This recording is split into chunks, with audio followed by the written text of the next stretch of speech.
Bienvenido a Ministerios BEA con el pastor Mauricio Sánchez Scott. Esperamos que este mensaje sea de bendición para tu vida.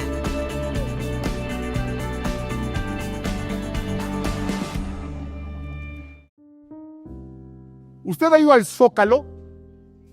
Yo creo que todos hemos ido alguna vez al Zócalo de la Ciudad de México, ¿no es cierto?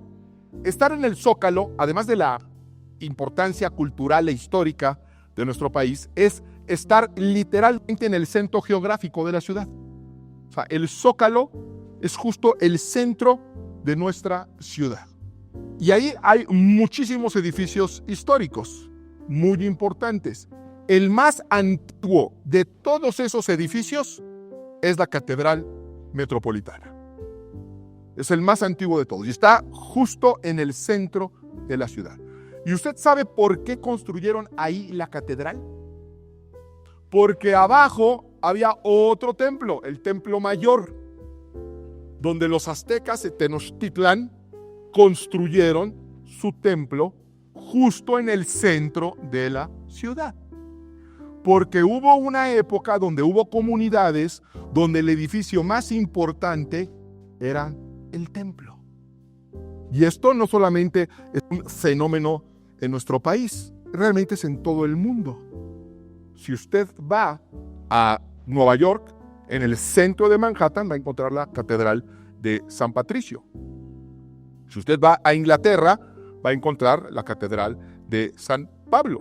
Y si usted va a Rusia, en la Plaza Roja, va a encontrar la Catedral de San Basilio. Son templos. Francia, la Catedral de Notre Dame. ¿Por qué? Porque estas, antes de ser las metrópolis que son hoy, antes de ser las megaciudades que hoy todos conocemos, fueron comunidades donde el centro era la iglesia. Y todo lo demás, las artes, la cultura, la política, giraba alrededor del templo.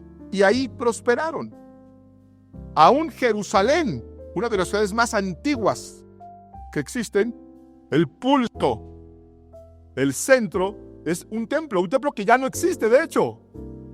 El lugar más sagrado en Jerusalén es el Muro de las Lamentaciones. Y el Muro de las Lamentaciones es un vestigio de que alguna vez hubo un templo y anhelan con construir un tercer templo y que vuelva a ser el centro del pulso espiritual de la nación. Y es que la vida del pueblo de Dios siempre giró alrededor de la iglesia.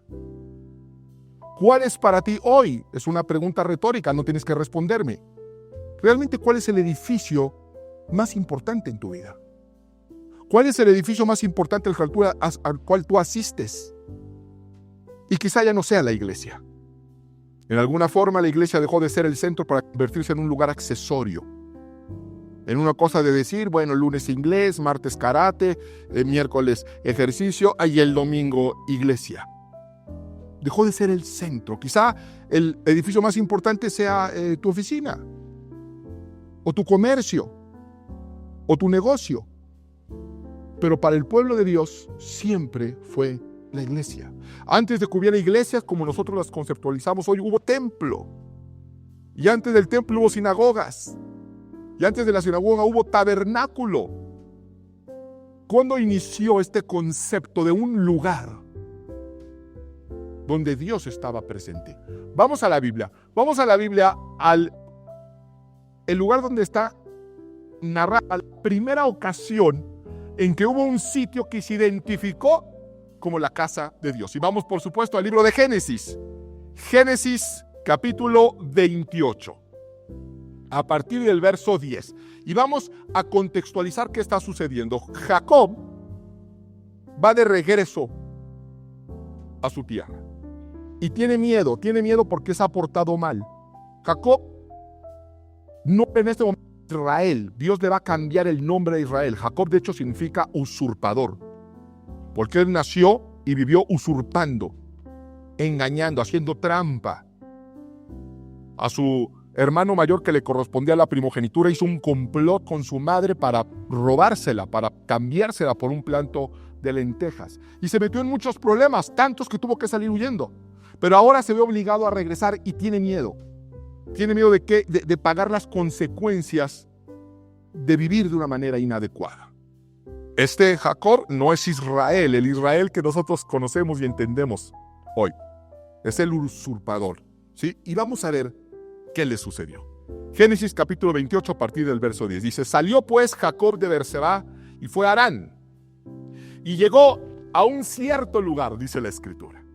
Y durmió ahí porque ya el sol se había puesto.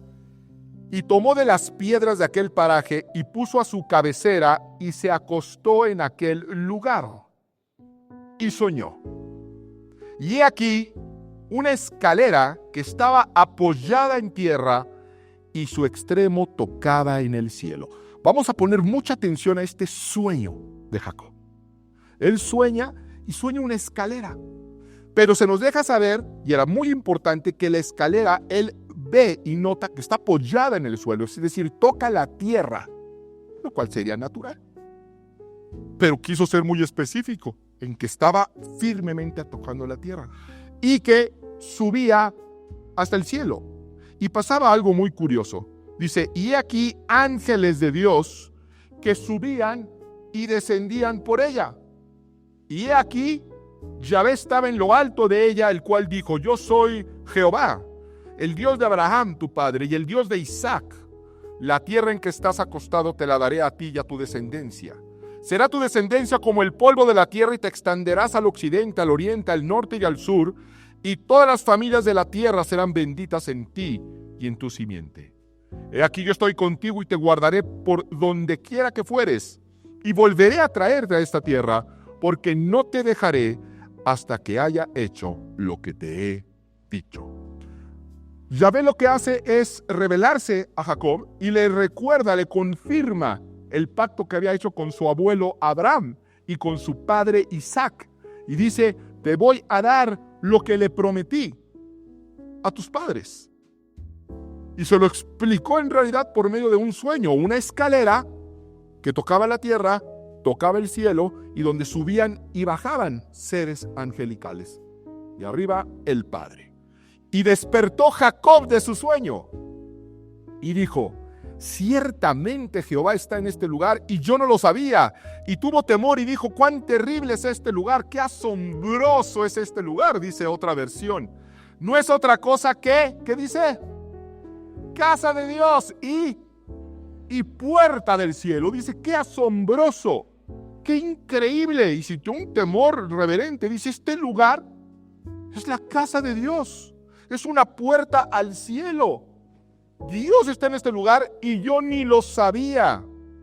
Y se levantó Jacob de mañana y tomó la piedra que había puesto de cabecera y la alzó por señal y derramó aceite encima de ella. Y llamó el nombre de aquel lugar Betel. Betel significa casa de Dios. Y dice, y aquí es la casa de Dios, aquí es Betel. Y es muy interesante que la escritura dice que Jacob le puso Betel y dice, aunque Luz era el nombre de la ciudad primero. O sea, esa ciudad ya se llamaba Luz. Y dice, y Jacob le dice Betel, aunque Luz era, porque la casa de Dios es luz. Donde está la casa de Dios, ahí está la luz de Cristo. Amén. E hizo Jacob voto diciendo, si fuere Dios conmigo y me guardare en este viaje en que voy y me diere pan para comer y vestido para vestir y volviere en paz a casa de mi padre, Jehová será mi Dios. Y esta piedra que he puesto por señal será casa de Dios. Y de todo lo que me dieres el diezmo apartaré para ti. Aquí están pasando cosas muy curiosas. La primera es que, bueno, Dios se le revela a Jacob por medio de este sueño. Por cierto, de este sueño se deriva ese concepto de la escalera de Jacob, que se usa para muchas cosas. Es esta escalera, hacen referencia a este episodio. Y él dice, aquí es la casa de Dios, aquí Dios se manifiesta. Y además dice, y le voy a dar diezmos. Esto es antes de la ley, Moisés no había nacido. No había nacido y empezamos a ver que se forma este modelo de casa de Dios. Donde un hombre que se ha portado mal, que ha sido un pillo, encuentra un lugar que es una escalera al cielo donde hay ángeles. Y ángeles significa mensajero. La palabra ángel significa mensajero. Donde hay mensajes de Dios que descienden. y mensajes que suben a la presencia de Dios. Es decir, lo divino interactuando con lo terreno en Betel, en la casa de Dios.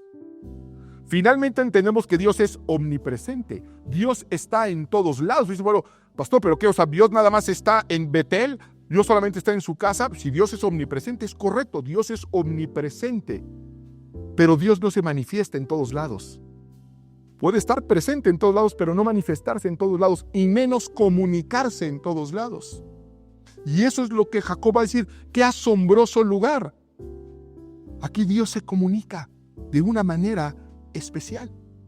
Y 1800 años después de este evento, de este sueño que pasó y fue transmitido de generación en generación, de boca en boca, se nos va a revelar que esa escalera no es algo, sino es alguien. Vamos a la Biblia. Vamos a Juan capítulo 1, verso 51, y te contextualizo rápidamente qué está sucediendo aquí. Felipe, discípulo de Jesús, encuentra al Mesías y va a decírselo a Natanael, quien será otro discípulo de Jesús, pero Natanael está renuente. Dice, no creo que sea el Mesías. Finalmente Jesús va a interactuar con él, le da una palabra profética, él se sorprende y lo reconoce como el Mesías. Y Jesús le va a revelar algo que estuvo oculto durante 1800 años y que ellos lo entendieron muy bien. Ellos lo asociaron de inmediato. ¿Por qué? Porque conocían perfectamente bien el sueño que había tenido el patriarca Jacob. Fíjense lo que Jesús le va a decir a Natanael. Juan capítulo 1, verso 51. ¿Lo tenemos? Y le dijo, de cierto te digo, de aquí en adelante verás el cielo abierto y a los ángeles de Dios que suben y descienden sobre el Hijo del Hombre. Así que Jesús se revela como esa escalera, como ese medio, como ese puente entre la tierra y el cielo, donde la voluntad de Dios es revelada, es manifestada. Y ellos lo entendieron de inmediato, que Jesús estaba diciendo, yo soy esa escalera. Y Jesús lo va a aclarar en muchas maneras. Él va a decir, yo soy el camino y la verdad y la vida. Nadie llega al Padre si no es por mí. Jesús es ese puente, Jesús es esa escalera. Y esa escalera tiene un sitio donde se manifiesta y es Betel, es la iglesia. ¿Qué es? ¿Qué podemos aprender de esto? Volvamos a nuestro texto base, al verso 16 de Génesis 28. Y despertó Jacob de su sueño y dijo, ciertamente Jehová está en este lugar y yo no lo sabía, pero ahora lo sé. La iglesia es un lugar donde nos hacemos conscientes de la presencia de Dios. Dios está presente entre nosotros. Jesucristo dijo, donde 2 o 3 se reúnen en mi nombre, ahí estoy yo en medio de ellos. Conocemos muy bien ese versículo. Pero fíjense, que Jesús no está en todos lados. Sí está en todos lados. Pero Él dijo, donde 2 o 3 se reúnen en mi nombre. Se reúnen porque yo soy la causa de que se reúnan. Ahí voy a estar yo en medio. Yo voy a ser el centro. Donde yo soy el centro, ahí yo me manifiesto. Porque donde Jesús está, hay cosas que no pueden pasar. Y donde Jesús está, suceden cosas que solamente pueden suceder cuando Jesús se manifiesta. Amén. Y eso es cuando nos reunimos en su nombre. ¿En qué otro lugar nos reunimos en su nombre? Si no es en la iglesia. Se está refiriendo, por supuesto, que a la iglesia. Y además es un lugar donde despertamos. Dice, y Jacob despertó. Nosotros despertamos aquí, despertamos al conocimiento de la voluntad de Dios para nuestra vida. Despertamos al entendimiento de realidades eternas. Nosotros llegamos aquí dormidos y Dios nos despertó aquí. Muchos vinieron de una pesadilla, los despertó de una pesadilla. Y aquí es donde despertamos. Por eso le damos gracias a Dios por Betel. Por eso le damos gracias a Dios por Bea. Por eso yo siempre inicio dándole gracias a Dios por el privilegio de podernos reunir, porque aquí despertamos de pesadillas. Aquí nos amanece el entendimiento. Gracias a Dios por su iglesia. Pero es todavía algo más. Algo más. Vamos a 1 Timoteo, capítulo 3, verso 15. Aquí es el apóstol Pablo, ya estamos en el Nuevo Testamento, y es el apóstol Pablo escribiéndole a Timoteo. Timoteo era un pastor de una iglesia muy importante, la iglesia en Éfeso. Y lo va a pastorear, y lo va a mentorear, y lo va a discipular.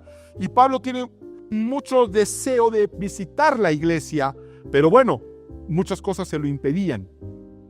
Y va a escribirle esto al pastor Timoteo. 1 Timoteo 3:15, ¿lo tenemos?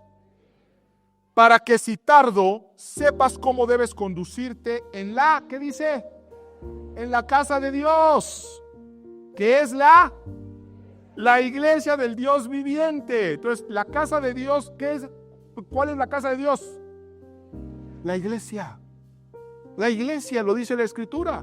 Pero además le va a dar una descripción. Para que si tardo sepas cómo debes conducirte en la casa de Dios, que es la iglesia del Dios viviente, columna y baluarte de la verdad. Así que la iglesia de Dios, que es la casa de Dios, es una columna y un baluarte, dice la Escritura. ¿Qué quiere decir eso? ¿Qué es una columna? Bueno, lo investigué. Permíteme compartirle la definición del diccionario. Una columna es un elemento de soporte rígido. Sirve para soportar la estructura horizontal de un edificio.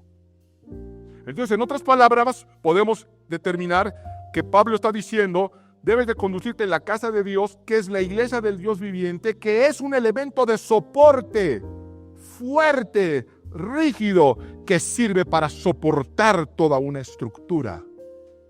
Eso es lo que hace una columna. Si nosotros nos podemos poner de pie, póngase de pie, por favor. Si no le cuesta mucho trabajo, póngase de pie. Y estírese así rico. Ay,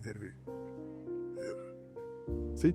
Si usted se puede poner de pie y puede estar, ¿sí?, erguido y puede caminar, es porque usted tiene funcionando muy bien su columna vertebral y sus piernas, que son columnas también, ¿sí?, en lo físico.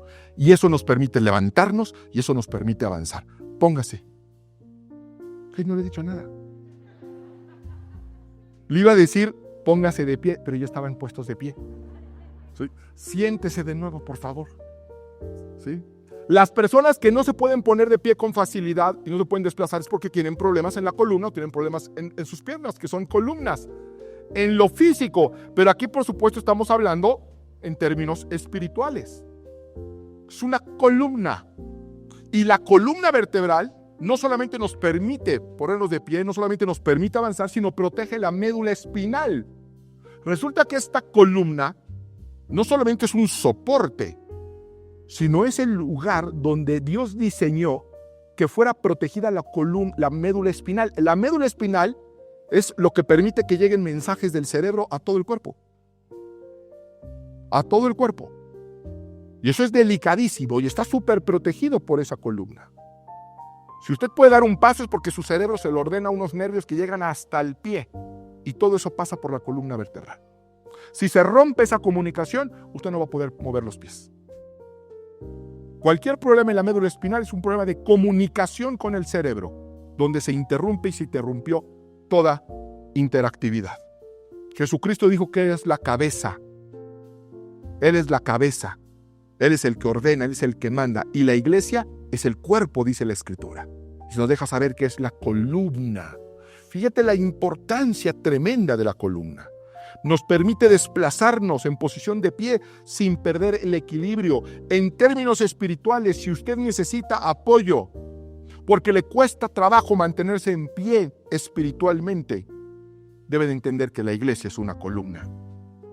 Es una columna que lo va a proteger, que lo va a ayudar a sostenerse y le va a dar la fuerza para levantarse otra vez. Es columna y dice, y baluarte. ¿Saben qué es un baluarte? ¿No saben?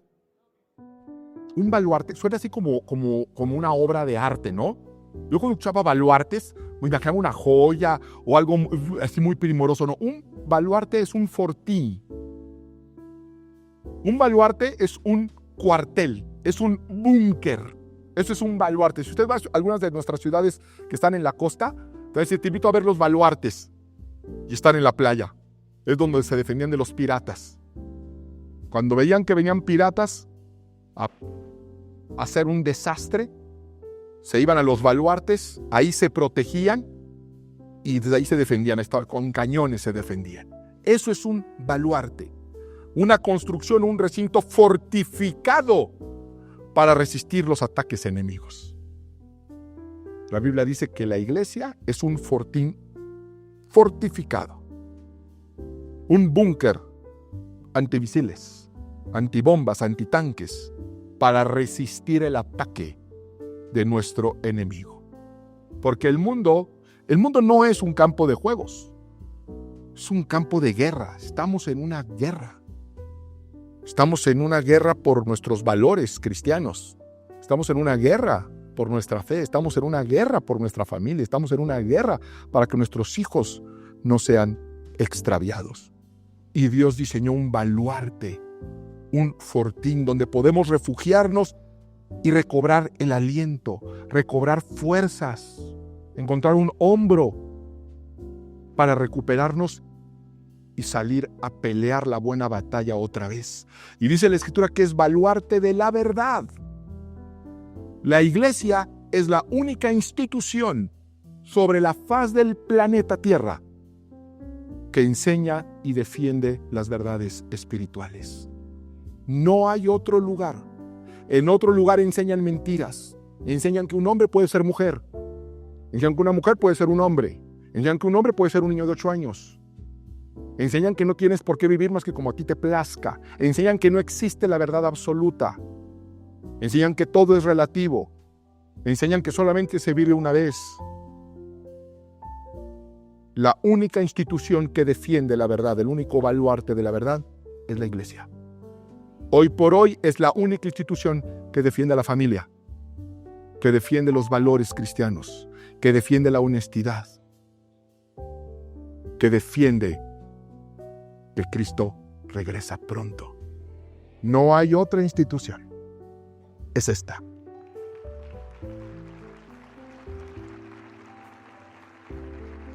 Muchos creen que la iglesia es un lugar donde nada más nos reunimos, familias perfectas, para alabar a Dios con himnos.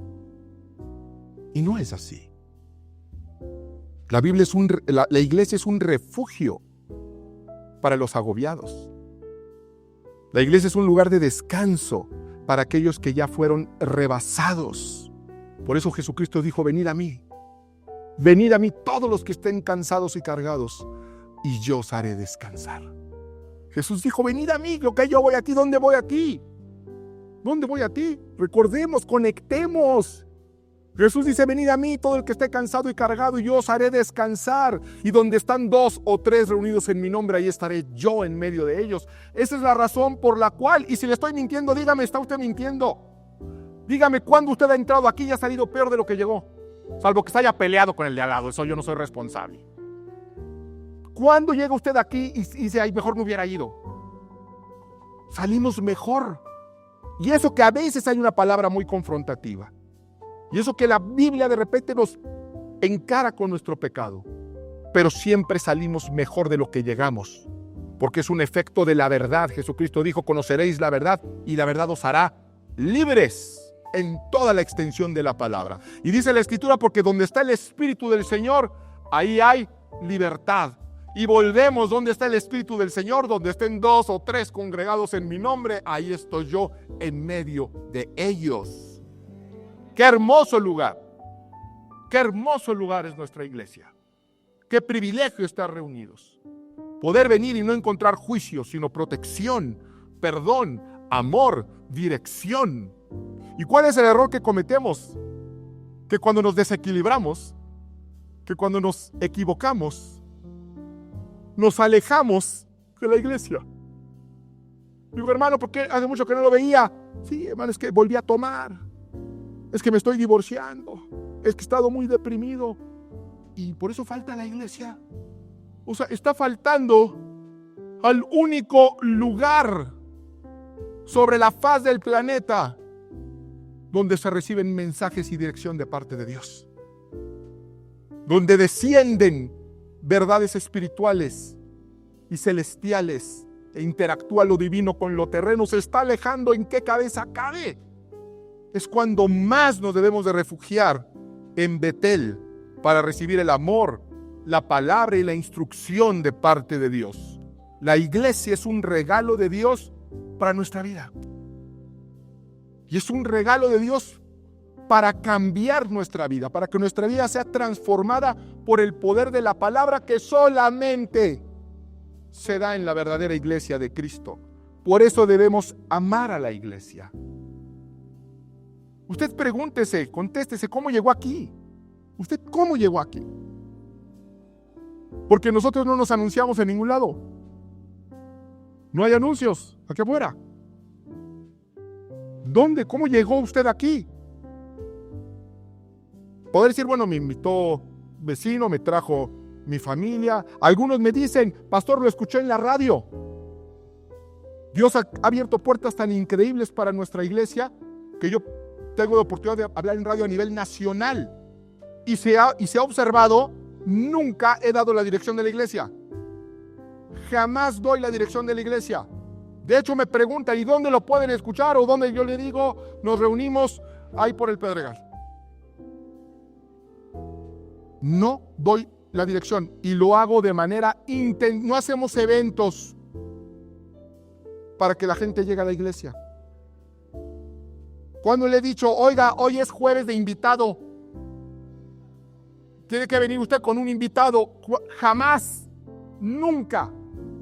Si usted llegó por la radio es porque escuchó, algo lo movió y tuvo que investigar y meterse a internet o preguntar, o llegó de una manera fortuita, ¿sí o no? ¿Sabe por qué? ¿Sabe por qué nosotros no nos hacemos publicidad para que la gente llegue? Vamos a Hechos capítulo 2, verso 46. ¿Sí?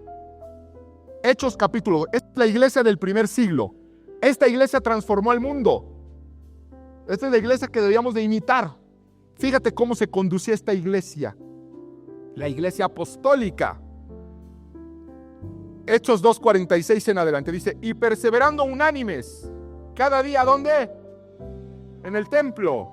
Y partiendo el pan en las casas, comían juntos con alegría y sencillez de corazón. Era una iglesia conectada. Comían juntos. ¿Sí sabe usted que aquí saliendo siempre comemos juntos? ¿Usted sabe que cada domingo yo como con gente de la iglesia? Que vamos de mesas de 20, 25. Ya luego llego a un restaurante y veo al capitán que dice, ya llegaron estos otra vez.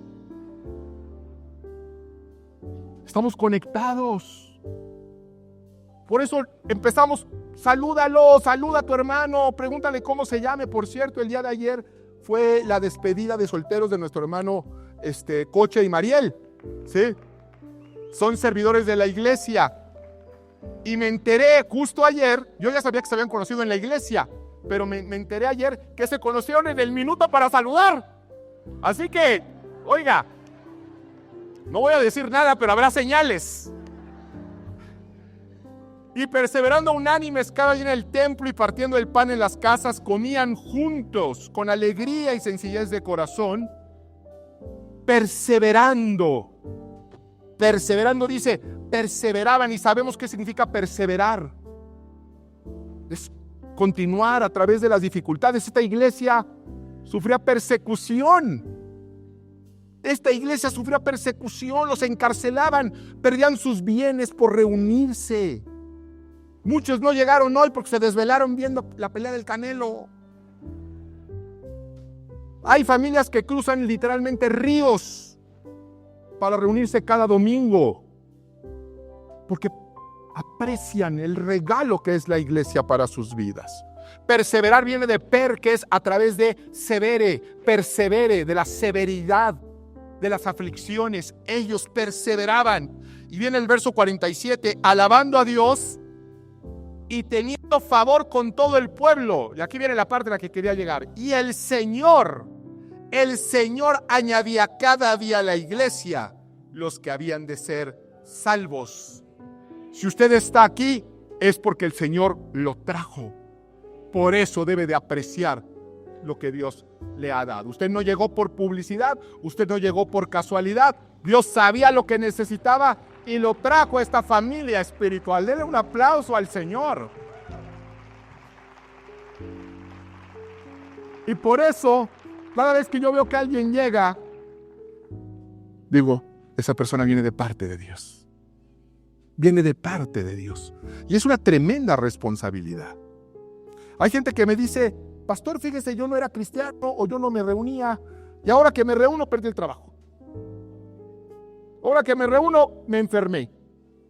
Y yo digo, no estás insinuando que perdiste el trabajo porque te estás reuniendo, ¿verdad?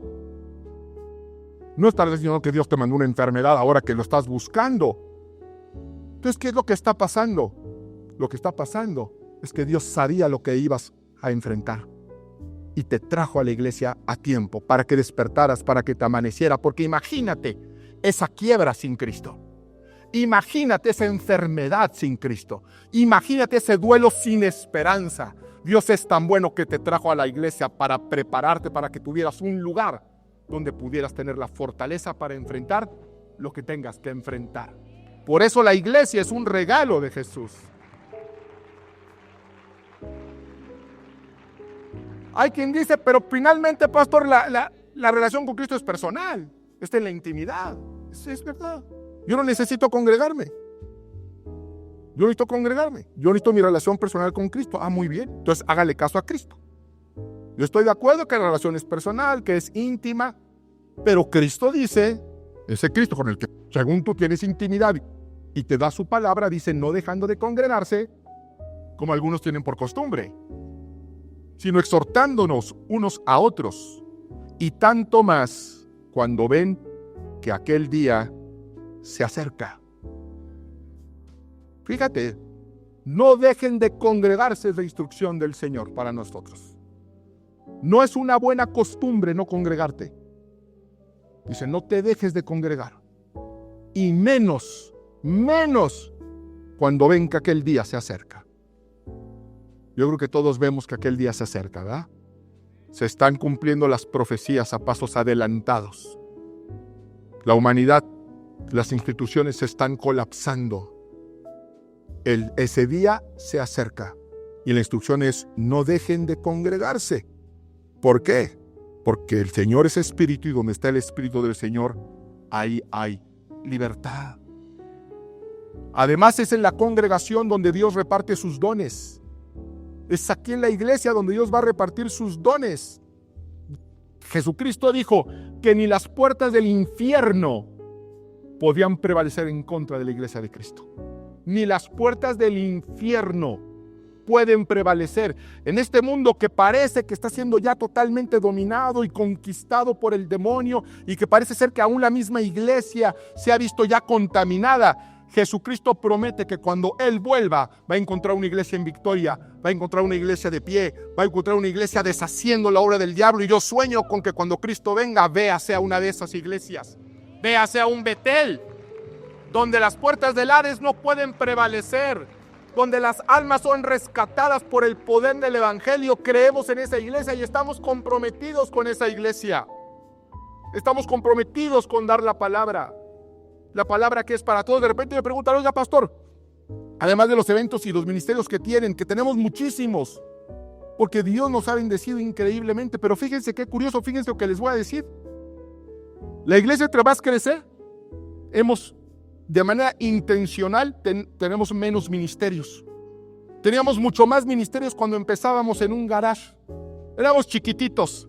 Pero eso sí, teníamos la reunión de varones, la reunión de adolescentes, la reunión de niños, la reunión de mujeres, la reunión de solteros, la reunión de solteras, de todo allá. Entre más crecemos, nos hemos dado cuenta. Y no que esté mal, no está mal. No está mal. Teníamos invitados a cada rato. No somos una iglesia muy dada ya a invitar. Y vaya que podemos invitar, ¿eh? ¿Sabes por qué? Porque tenemos la palabra. Y la palabra es suficiente para todos. Hace poco me decía un matrimonio, pastor, queremos consejería. ¿Cómo no? Nos pueden atender, por supuesto, platiquemos, ya platicamos de su problemática.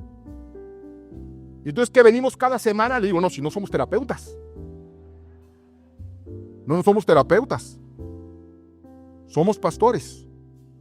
Pero platicamos en la iglesia este domingo de tu problemática. No, es que lo que pasa es que nosotros no vamos mucho a la iglesia. Que no va a funcionar. La terapia es aquí los domingos. Aquí es el centro. Lo demás es accesorio.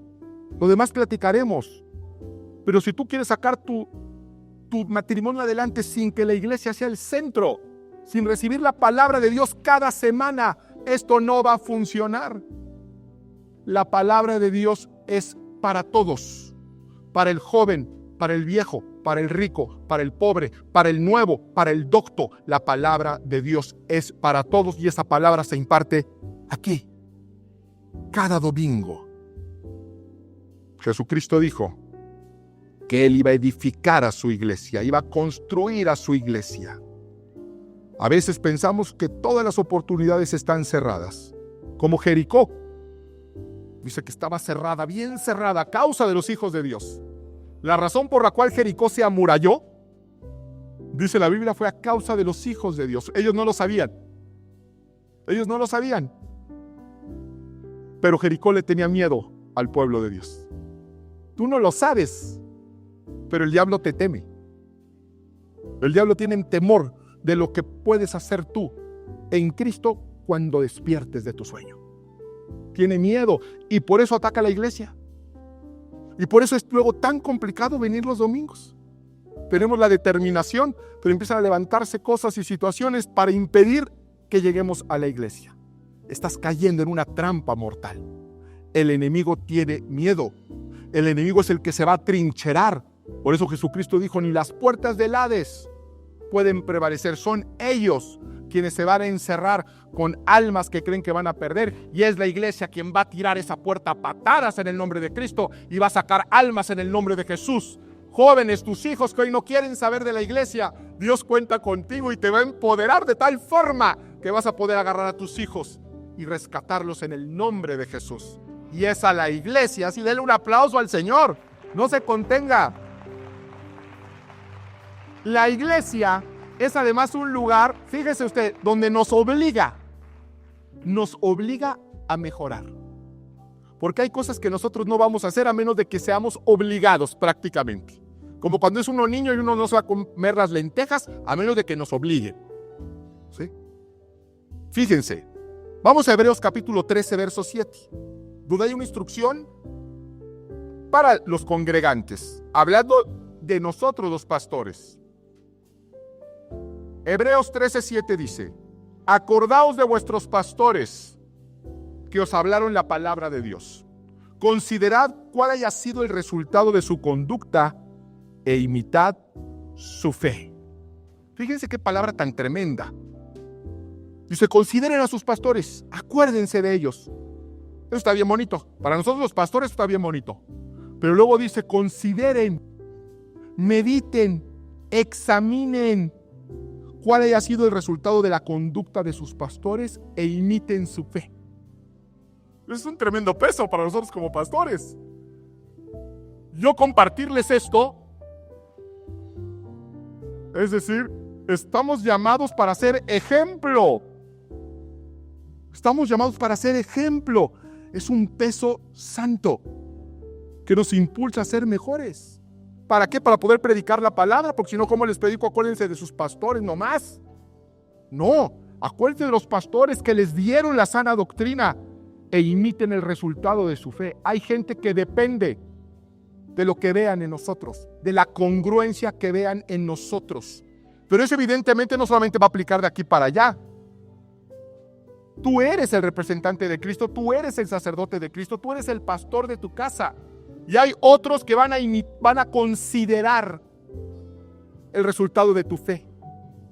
Por eso debemos de vivir de una manera congruente, no perfectos, nadie es perfecto, solamente Él.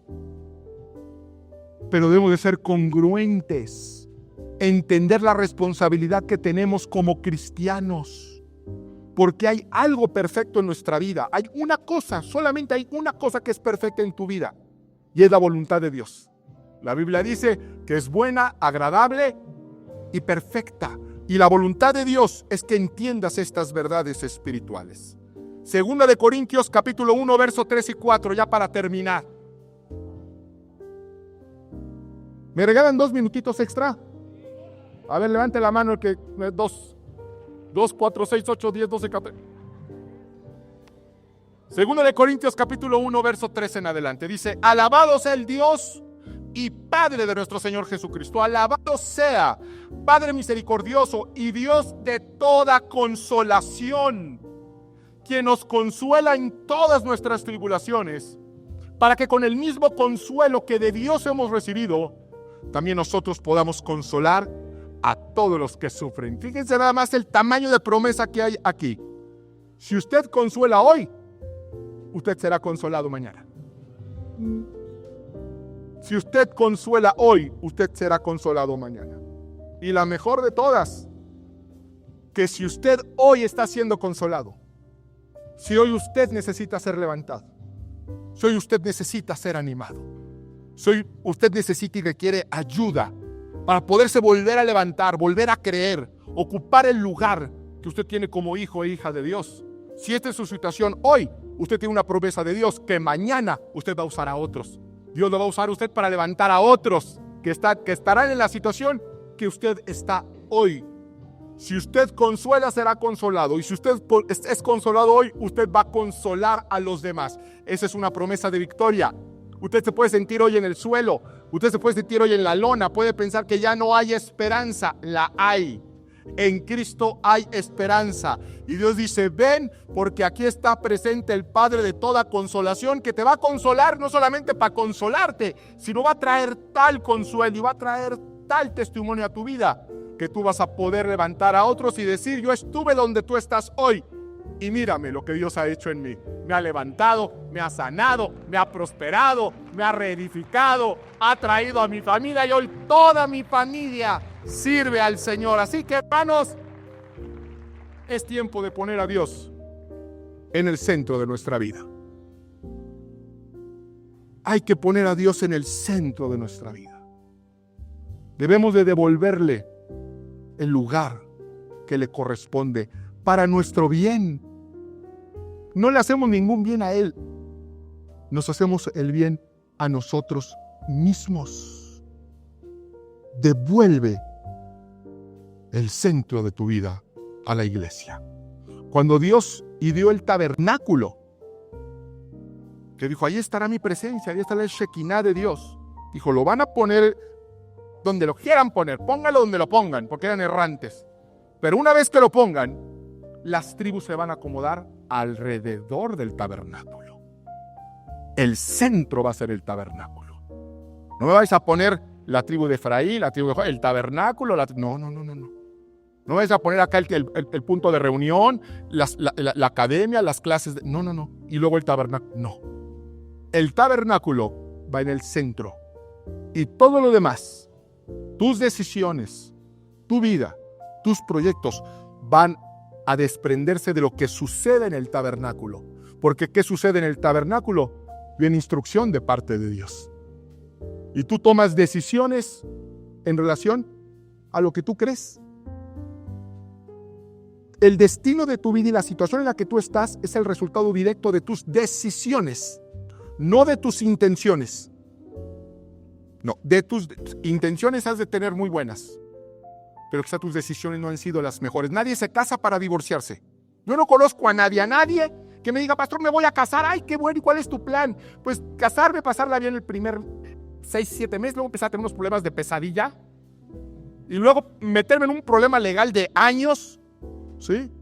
Por el dinero, por los bienes, y luego el hijo, pues ver qué hacemos con él. Ese es mi plan. No, nadie hace eso. Nadie. Hola, pero ya conseguí mi primer trabajo. Ay, qué bueno, ¿y cuál es tu plan? Pues mira, mi plan es meterme a trabajar, empezar a ganar un buen sueldo y luego meterme con la secretaria, engañar a mi esposa, que me cache y divorciarnos. Y que mis hijos me terminen detestando. Nadie hace eso. Más bien nadie piensa así, pero sí lo hacen. Y el resultado de tu vida son tus decisiones. Y tus decisiones son afectadas por tus creencias. Si cambias tus creencias, si cambias tus ideas, vas a cambiar tus decisiones. Y si cambias tus decisiones, cambias tu vida. Dios va a cambiar y transformar tu vida. No importa qué tan malas decisiones hayas tomado, revirtiendo, haciendo justo lo contrario. Tomaste muchas malas decisiones y estás en un embrollo, ok, vas a empezar a tomar muchas buenas decisiones. Y un día, así como sin darte cuenta, dijiste, pero ¿cómo terminé aquí? ¿Cómo terminé tan emproblemado? Un día vas a decir, y mira, ¿cómo estoy aquí ya? Es increíble lo que Dios ha hecho. Pero para eso tenemos que renovar nuestra forma de pensar. Romanos 12:12, pues, transformados mediante la renovación de su mente, para que podáis comprobar la voluntad de Dios, buena, agradable y perfecta, dice la Escritura. Así que ponga a Dios en el centro, aprenda de Dios. Aquí enseñamos la palabra de Dios.